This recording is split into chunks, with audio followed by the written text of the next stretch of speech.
Yakına gelen. Değerli başkanım, 8 yıldır Duman Köyü'nün dernek başkanısınız.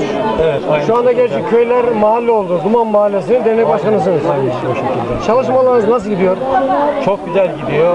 Dışarıdaki üyelerimiz, içerideki üyelerimiz bize çok daha güzel katkılar yaparlarsa bu şu anki halimizin çok daha iyisinde olacağımızı düşünüyorum. Üye sayısınız kaça ulaştı?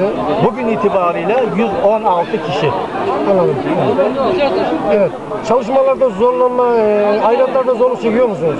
Yani onları tekrar söylemekte yarar görüyoruz. Onları tekrar insanlara anlatmakta bıkmadan, usanmadan, kırmadan onları bir şekilde özellikle derneğimize üye yapmaya çalışıyoruz.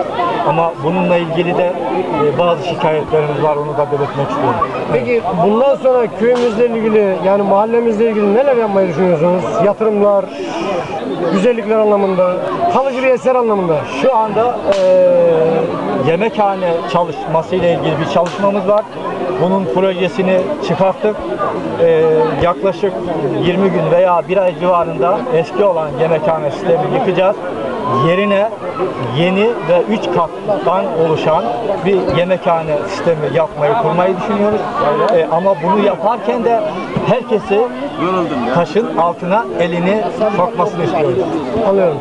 Yeni muhtarımız Sayın Sadık Yıldız. Bu konularla ilgili sizinle beraber eşgüdümlü çalışıyorsunuz sanıyorum. Aynen. Aynı fikirdesiniz. Aynı doğrultuda gidiyor değil mi işte? Aynı çalışmalarımızı yapıyoruz. Bu çok güzel. Kendisine burada teşekkür ederiz bu konuda. Evet, çok teşekkür ederiz. Evet.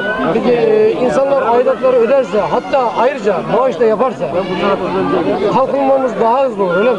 Daha güzel olur, daha gelişme olur.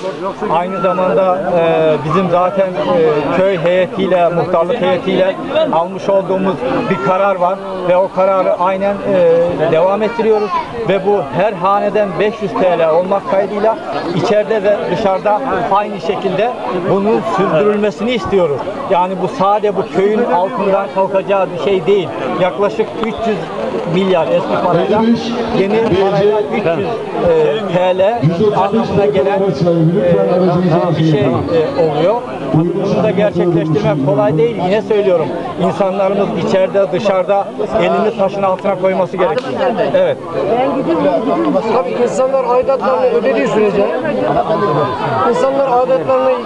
ödediği sürece, maaşlarını da yaparlarsa bu işler aynen hızlı olur değil mi? Tabii çok daha güzel gelişme şeklinde olur. Çok daha hızlı olur. Bu köyün kalkınması çok daha güzel olur diyelim. Yani. İnşallah efendim. Ben de çalışmalarınızdan dolayı sizlere çok teşekkür ediyorum. Ben teşekkür ediyorum bu soruları bize yönelttiğiniz için. Çok sağ olun. Allah razı olsun. Teşekkür ediyorum Sayın Ertaş. Dışarının gözünü bize yansıttınız. Biz de buranın nasıl olduğunu, nasıl olması gerektiğini insanlara internet yoluyla, televizyon yoluyla onlara anlatıp izah etmeye çalışıyoruz. Çok teşekkür ediyorum. Sağ olun. Sağ olun başkanım. Okey abi. Tamam.